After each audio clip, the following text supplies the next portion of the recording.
Now, mind you, this is not a movie review, this is not a roast. This is going to be a spoiler-filled video, so if you plan to watch the film, you can skip this video right away. So here's my analysis of what if I wrote it. Firstly, I wouldn't have treated the villain how the makers treated it in the film. This time, the villain is a cartel named Kali, comprised of these elite operatives from countries like Bangladesh, Sri Lanka, China, Pakistan, and even India, for that matter. It is shown to be this very powerful cartel that can do crimes against humanity, but we never really get the taste of its power in the screenplay. We only see Kabir working for this cartel. Now we are already aware of Kabir's capabilities. He's this ruthless rogue spy, contract killer, hired by Kali to carry out dangerous missions. But that still doesn't show how powerful Kali as an organization is. However, Maker had one opportunity to showcase the power of Kali when they kidnapped Colonel Luthra. But it remained a missed opportunity as Luthra was too easy to kidnap. Given that he's trained Pathan, Kabir, Tiger, and all these crazy spies in the past, he in fact raised a daughter who is also a spy. The script would have made a lot more sense if Luthra was a little more difficult to kidnap, and yet Kali managed to do it. Imagine an opening sequence where Kabir is on a mission to kill this ruthless unknown spy. The spy is so sharp that Kabir just can't catch hold of him, only to find out later that spy is actually Colonel Luthra, and Kabir's mission is to actually kill his own boss. It would have done wonders as an opening sequence. Everyone's jaw would have dropped, but now it remains a missed opportunity. Then comes the second missed opportunity by the makers. Raghu/Vikram, another ruthless Indian spy, played by Junior NTR.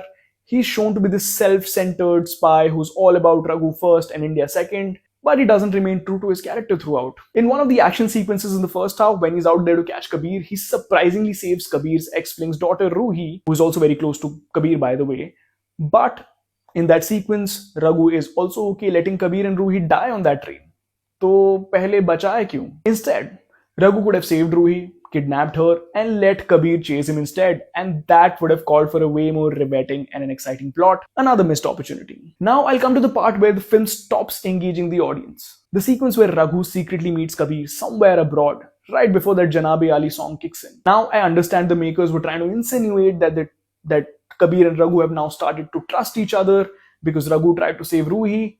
But Raghu was also okay with letting Ruhi die, so it doesn't really hold. The very base of the friendship now feels forced. Instead, Raghu, maybe after kidnapping Ruhi, could have found out from her that Kabir is actually a nice guy who hasn't betrayed his country and was forced to kill Luthra with his consent, by the way, and then Raghu could have given away the girl back to Kabir, and that would have strengthened their friendship, or at least created the illusion to play with the audience later. Here's another missed opportunity. Kavya Luthra, daughter of Colonel Luthra, played by Kiara Advani, ideally should have had the most agency throughout the film. Her father got killed after all. She could have been this perfect femme fatale, but she's barely there in the story. She could play both Raghu and Kabir and pit them against each other, and that would have made for an even more exciting plot, raising the bar of the rivalry between the two leads. We find out in the second half that Kabir had a thing with Luthra's daughter, Kavya, but Luthra made Kabir a spy, and that's the reason why they could not be together. But had they shown Kavya dating Raghu in the first half, imagine the impact of Kabir and Kavya having history in the second half would have made this film 10x better, maybe 20x, 30x, I don't know. I'm not going to get into the physics of all the action sequences and how contrived it was to make Hrithik and Junior NTR fight each other all the time. All that could have been convincing had other moving parts of the screenplay been done right. Instead, I'm going to dissect the second half of the story, where we find out that Kabir and Raghu were childhood friends, but Kabir fails to recognize him 20 years later. Kabir is a spy. He could have ran an intel on Raghu and found out everything about it right after their first fight. But suddenly, all ruthless Kabir turns into this docile guy overpowered by his childhood buddy. Had Kavya been the perfect femme fatale and pit Raghu against Kabir, then Kabir discovering Raghu is his childhood friend part would have been way more convincing and impactful. The makers intended to turn Raghu into a villain, but Kabir's goodness turns him into a hero again. There's a whole backstory of Kabir and Raghu's childhood, where Raghu always considered his interests before the nation.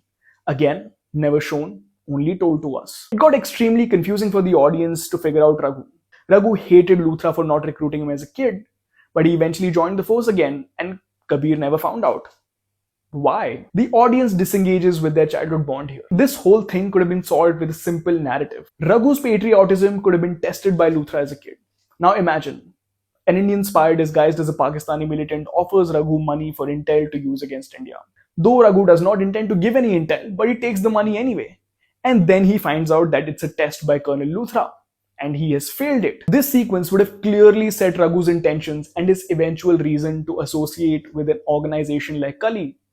for money. Now I'll come to the last missed opportunity. This is a final showdown between Raghu and Kabir in the climax. Kabir overpowers Raghu, pins him down, but shows mercy and eventually decides to let Raghu go. The makers here intended to turn Raghu into a patriotic spy because Kabir showed mercy. In the last scene, Raghu says, India first, but it doesn't really connect with the audience. Why? Raghu clearly did not become a Deshbhakt. He was rather moved by Kabir's mercy in the climax. This could have been way more impactful if Kabir left him for dead, and then Kali also abandoned Raghu for failing his mission. But eventually Indian army could have come in and rescued Raghu from a certain death, reinstating Raghu's faith in his own country, and hence patriotism, and the film could have ended on a very solid note. Remember that last scene from Dark Knight Rises where Alfred and Bruce Wayne look at each other from a distance and just nodding in a quiet understanding? Even Kabir and Raghu could find each other in a foreign country on a mission, just nodding and smiling with their little secret of sorts, like the Indian government has no idea that Raghu ever went rogue. This is my analysis of War 2. If I wrote it, genuinely batana, do you like the analysis? Do you want me to do the same for other new releases also?